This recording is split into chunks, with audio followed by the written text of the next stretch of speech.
OKC, not the only team in the West that's dealing with an injury to a star player. Let's go now to Victor Wembanyama. He remains in concussion protocol after leaving Game 2 against the Trailblazers after taking that hard fall. Our own Shams Charania reported yesterday that Wemby is hopeful to travel with the team, but whether he will clear protocol in time to return Friday for Game 3 remains in question. Series tied up at 1 apiece. How much trouble, Perk, are the Spurs in if Wemby can't play? Oh, serious trouble, to be honest, and that's how much of a difference maker he is. James Harden talked about, him being a system offensively.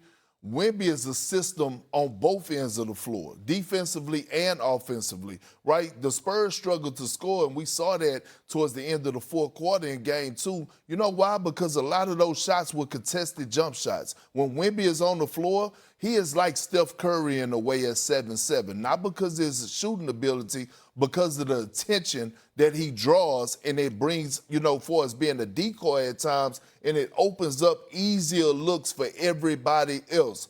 I'm gonna tell you this. The Portland Trailblazers have one of the most underrated fan bases in the playoffs. No question. And that building is going to be hostile. The one thing, Shay, I'm going to leave you with this.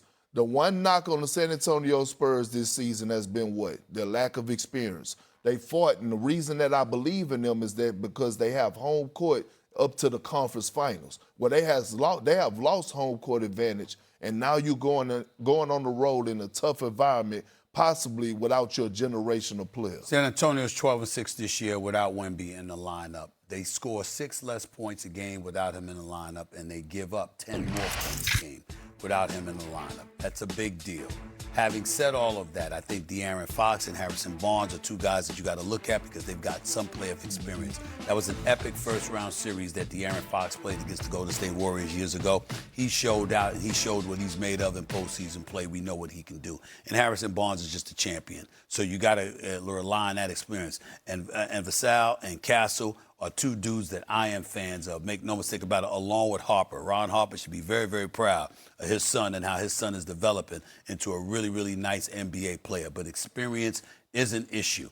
And let me transition because it's rare in the day that we're going to sit up here and talk about the Portland Trailblazers. Because whenever we talked about them, we talked about Dame time, Dame Dollar, Damian Lillard. He's out the whole year with his Achilles tear.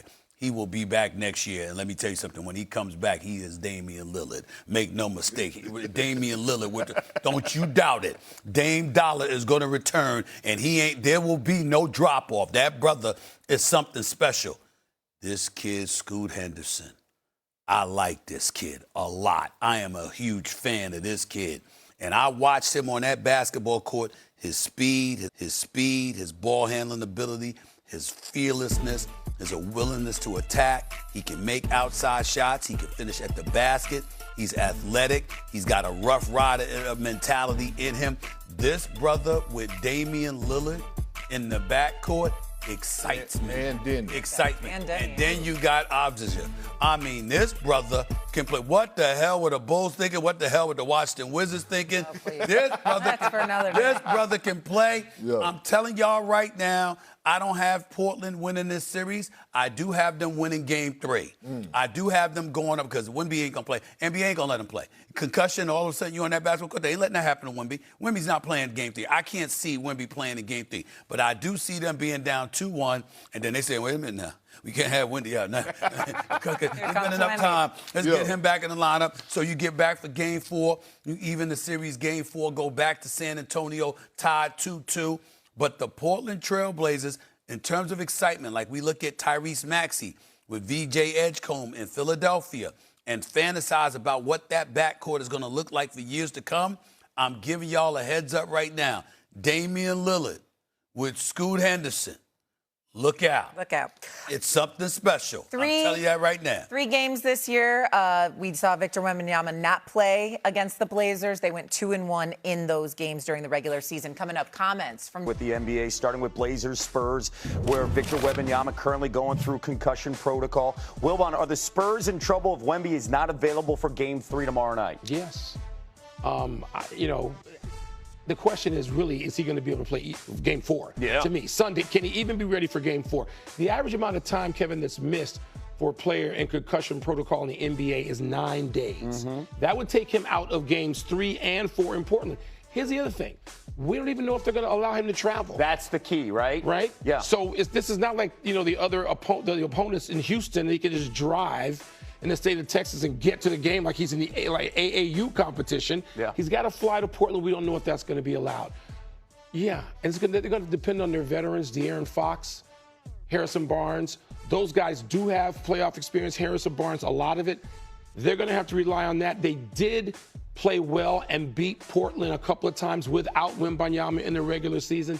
Different deal. That's a storyline we're going to continue to follow here with Young. Turning back the clock, leading the Lakers to a commanding 2-0 lead over the Rockets as the series heads back to Houston.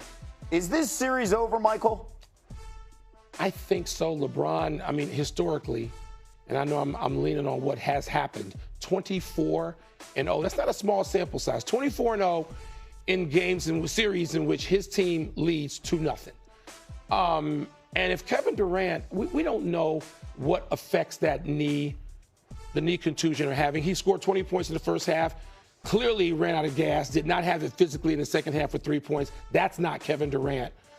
So we're looking at a Houston team, which has really been disappointing, to be honest with you. Very much through so. These first 2 games. LeBron, the question is, can LeBron do this and hold the fort until you get Doncic and Reeves back? That would really be important. This series goes so long. It goes longer than the Summer Olympics. It goes until the middle of the first week of May. The days off in between. You think the league and certain network bosses want us to have LeBron James in action for these games? Yeah, if LeBron, who doesn't have to play back-to-backs, gets some downtime, gets 2 days off, the way he's playing, LeBron's ability to diagnose whatever is needed quarter to quarter, game to game, night to night, series to series, it's amazing at this stage that he can do that and just sort of be whatever he needs to morph and be whatever he needs to be. Look, even if they win this series, they get OKC next. Yeah, but potentially let's not look too far. You get Luka and Austin Reeves but back. Even with Luka and Austin Reeves, they had all those guys. They went to OKC and got smacked. And that's when Luka got in the regular hurt. season. Yes, when all of a sudden there was a hammy. So LeBron, there are no buts about what he's doing, how amazing it is. Can he get at least one of these games? I think they'll get a game in Houston as well. Houston just looks off. Houston had every chance all season long, once Fred VanVleet was injured, to go and get a point guard, get somebody to help Kevin Durant. Kevin Durant bringing the ball up in the second half of games and having to do all of this. Kevin Durant, not 27 years old either anymore. Houston blew it in a personnel way then. That's top of the pyramid. I'm not putting that on the staff or on the players. Houston, look at C.J. McCollum, who comes over from Washington to Atlanta, and look at the difference it's made. Houston needed a similar sort of acquisition, didn't get it, and they're paying the price. Kendrick Perkins brought it up yesterday. They don't like each other, and you could tell on the team. All right, Michael, thank you so much.